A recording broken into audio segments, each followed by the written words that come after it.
C'est avec une certaine fierté que M. Vincent Hoffman-Martineau ouvrait le bal dans un des tout nouveaux amphithéâtres flambant neufs, premiers échantillons du futur IEP. Actuellement en rénovation, Sciences Po voit le bout des travaux et les futurs étudiants pourront jouir de locaux haut de gamme. La parole est donnée aux professeurs et aux proviseurs des établissements partenaires qui, après s'être chacun présentés, ont pu poser leurs questions et livrer leur point de vue sur l'application et la mise en place du programme sur le terrain. Échange nourri donc, mais surtout constructif, les détails sont passés au crible et l'occasion est donnée à l'administration de Sciences Po ainsi qu'au conseil régional de clarifier leurs positions et de donner leurs directives sur les principaux points de débat mis à l'ordre du jour. Pour conclure la journée, des retrouvailles entre les équipes pédagogiques et leurs anciens lycéens ayant aujourd'hui intégré Sciences Po grâce à leur passage par le programme. L'occasion pour eux d'évoquer le passé, mais aussi le futur des étudiants entre années de mobilité, orientation professionnelle et stage de fin d'études pour les plus vieux d'entre eux. Les équipes de Sciences Podcast ont profité de ce moment pour recueillir quelques réactions nous permettant de découvrir le programme JPPJV depuis l'intérieur. Quand je suis entrée au conseil régional comme élue, avec ses fonctions d'éducation et de culture, bien évidemment, le système était déjà en place, il démarrait en fait, il avait démarré. Et moi, j'y souscris avec force. Pourquoi ? Parce que dans une vie antérieure, j'ai été enseignante et que j'ai mesuré effectivement qu'il pouvait y avoir d'un lycée à l'autre, d'un établissement à l'autre, des disparités qui sont liées aux origines des élèves, qui sont liées à la géographie, qui sont liées finalement à divers facteurs. Alors le souci qu'a eu le conseil régional et son président Alain Rousset est un souci, je dirais, d'équité par rapport au territoire de l'Aquitaine et un souci en même temps de réponse à des questions d'élèves ou de lycéens qui n'étaient pas forcément dans des milieux favorisés, très au contact des débouchés ou de l'insertion post-baccalauréat. Alors chez nous au lycée, on prépare dès la première avec un travail qui se fait autour d'une thématique. Cette année, c'est l'immigration.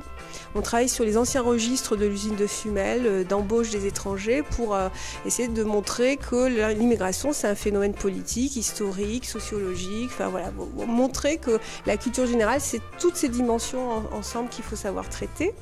Et puis la deuxième année en terminale, c'est vraiment préparation concours, donc une semaine culture G, une semaine anglais, une semaine histoire, géographie. Voilà.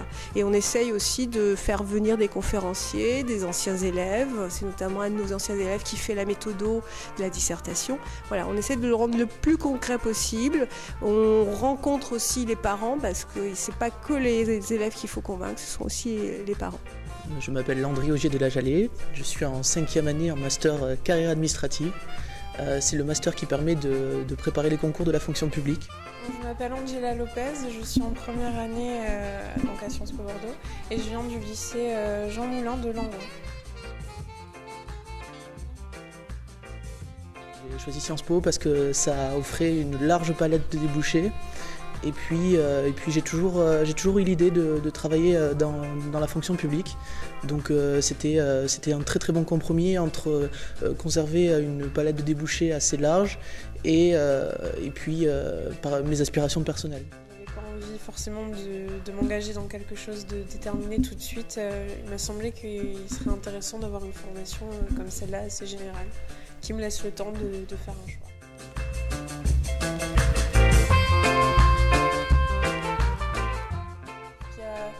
Il y a une vie associative qui est particulièrement active à Sciences Po et qui du coup te permet de te sentir intégré. Moi par exemple je fais du handball avec l'AS, avec les Andalouses et il y a une très bonne ambiance et on se retrouve, quels que soient ses goûts, dans un milieu, on fait des connaissances et du coup on ne se sent pas totalement perdu et c'est ça aussi qui est bien à Sciences Po. J'ai fait une année de mobilité en Suède, donc en deuxième année la mobilité est obligatoire, c'est-à-dire qu'on vous demande de partir dans un pays étranger alors que vous êtes relativement jeune. C'est une expérience qui fait énormément prendre en maturité. Et puis voilà, le choix des destinations est très très très large. Il y a énormément de destinations qui sont ouvertes. Et puis finalement tout le monde trouve un peu son intérêt, les pays qui l'attirent particulièrement.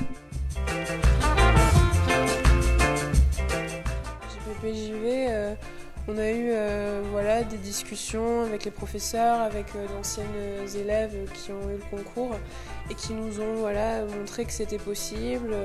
On a eu des entraînements en temps réel, des concours qui nous ont permis un petit peu de voir en quoi ça consistait. Et du coup, ça nous a permis, bien sûr, avec du travail personnel en amont, de s'imaginer ce que c'était que de vivre l'examen et de nous encourager à le passer. Alors à mon époque, il n'y avait pas d'ouverture de JPPJV en première, donc j'en ai bénéficié qu'à partir de la terminale. Le programme a largement évolué depuis, mais il faut savoir que je préparais assidûment le concours de Sciences Po le mercredi après-midi. Et je le préparais dans le lycée Gaston Phébus à Orthès, donc 10 000 habitants, zone rurale.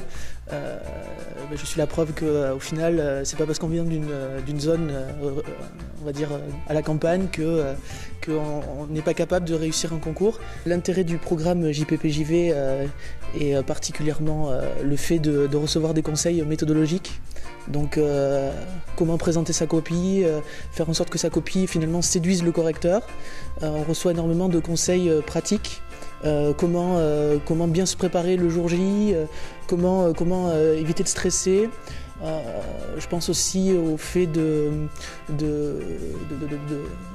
bien présenter sa copie dans la mesure où il ne faut pas utiliser de blanco, amener un sandwich le jour de l'épreuve, parce que c'est un truc auquel on ne pense pas forcément, mais c'est très pratique de ne pas faire la queue, par exemple au restaurant universitaire, et d'être serein le jour J.